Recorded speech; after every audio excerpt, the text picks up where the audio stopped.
الرحیم۔ اعزائن کرام، اس وقت ہم ہیں جناب کمیل کے مزار مقدس پر۔ جناب کمیل عظیم مولا کے صحابی ہیں اور مولا کے عظیم شیعوں میں ان کا شمار ہوتا تھا۔ سچے اور مخلص شیعوں میں ان کا نام لیا جاتا تھا اور مولا کے رازداروں میں بھی ان کا شمار ہوتا تھا۔ جناب کمیل، آپ لوگ سب دعائے کمیل پڑھتے ہیں، تو اصل میں یہ دعائے خضر تھی۔ جب جناب کمیل مولا علی سے کہا مولا کچھ پریشانی ہے تو دعا تعلیم دیجیے، تو پھر مولا نے یہ دعا تعلیم دی تھی۔ لیکن اللہ جانے جناب کمیل کی زبان میں کیا تاثیر تھی، کیا خلوص تھا کہ دعا خضر کی تھی، مشہور کمیل کے نام سے ہو گئی ہے۔ تو یہ صحبت مولا کائنات علیہ السلام کا اثر تھا کہ جو آج بھی دعائے کمیل کے نام سے معروف ہے۔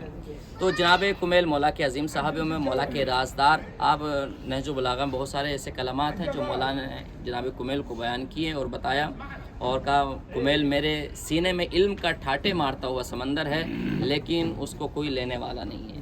اور بہت ساری باتیں مولا نے بیان کی ہیں۔ اور دعائے کمیل خود ایک خزانہ ہے جس کو آپ پڑھیں دیکھیں گے تو معراج کی آپ کے دریچے کھلتے ہوئے نظر آتے ہیں، اور جہاں پر جو ہے انسان دیکھے واقعاً فکر اس کی بلند ہوتی ہے، پرواز ہوتی ہے، وہ معرفت کے دریچے کھلتے ہیں جو مولا نے موتی بیان کی ہے معرفت کے دعائے کمیل میں۔ جب پڑھیں تو اس کو ترجمے کے ساتھ بھی پڑھیں اور دیکھیں اللہم اغفر لی ذنوب التی تحبس الدعاء، پروردگار میرے ان گناہوں کو بخش دے جو میری دعاؤں کو قبول ہونے نہیں دیتے۔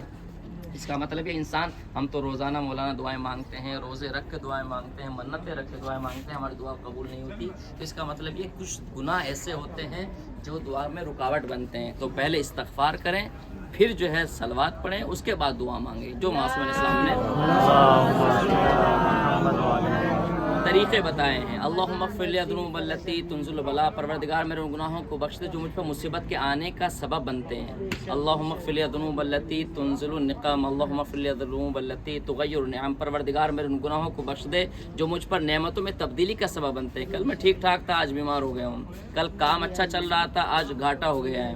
کل صحیح سالم تھے، آج بیمار پڑ گئے۔ تو کیا ہوتا ہے، نعمتوں میں تبدیلی بھی کس کی وجہ سے ہوتی ہے؟ گناہوں کی وجہ سے ہوتی ہے۔ تو ایسا نہیں ہے کہ کسی کے ہاں دیر سے کسی کے سویر سے، لیکن اس لیے استغفار کرتے رہنا چاہیے۔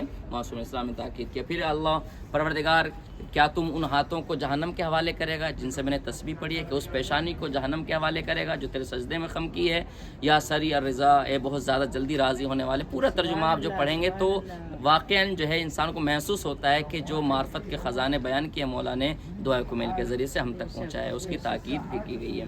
تو جناب کمیل مولا کے عظیم صحابی میں کمیل ابن زیاد نخی الیمانی، ان کا یہ پورا لقب اور کنیت کے ساتھ جو ہے یہ بیان کیا گیا ہے۔ خزیق ان کے قبیلے کا نام تھا، یمانی یہ یمن کے رہنے والوں میں سے تھے، ابن زیاد ان کے باپ کا نام تھا۔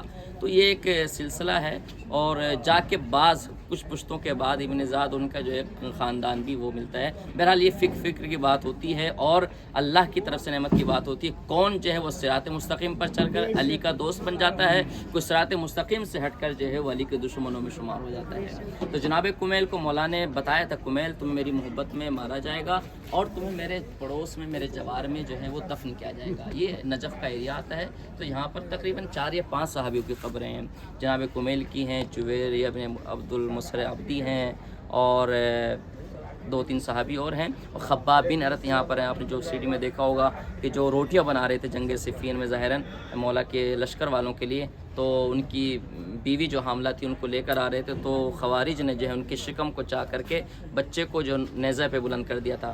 پھر مولا نے اعلان جنگ کیا تھا کہ اب جو ہے وہ برداشت نہیں کیا جا سکتا۔ تو یہ اس یعنی ان کی قبر بھی یہیں پر ہے، تو مولا کے جوار میں۔ تو جناب کمیل 90 سال کی عمر میں حجاج بن یوسف ثقفی ملعون نے ان کو شہید کیا تھا۔ اس کے بارے میں کہا جاتا ہے کہ یہ اتنا کٹر اور ظالم دشمن اہل بیت تھا کہ اس کا سفرہ دسترخوان اس وقت تک نہیں اٹھتا تھا جب تک یہ اپنے سامنے کسی شیعہ کو تڑپتا ہوا نہ دیکھ لے، ولی کے چاہنے والے کو قتل ہوتا ہوا نہ دیکھ لے۔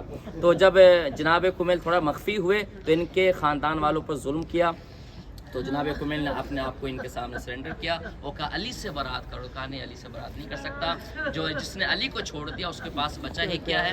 پھر کہا اچھا تمہیں پھر قتل ہونے کے لیے آمادہ ہو جاؤ. علی کی محبت میں کمیل کو مارا گیا. آج جناب کمیل کا روزہ جگمگا رہا ہے, اس ظالم کا نام و نشان باقی ہے. تو پتہ چلا علی کی محبت میں جو بھی مرتا ہے وہ ہمیشہ زندہ باد رہتا ہے. آج علی کے غلام کی بارگاہ میں کھڑے ہوئے ہیں, خدا سے دعا کرتے پڑھ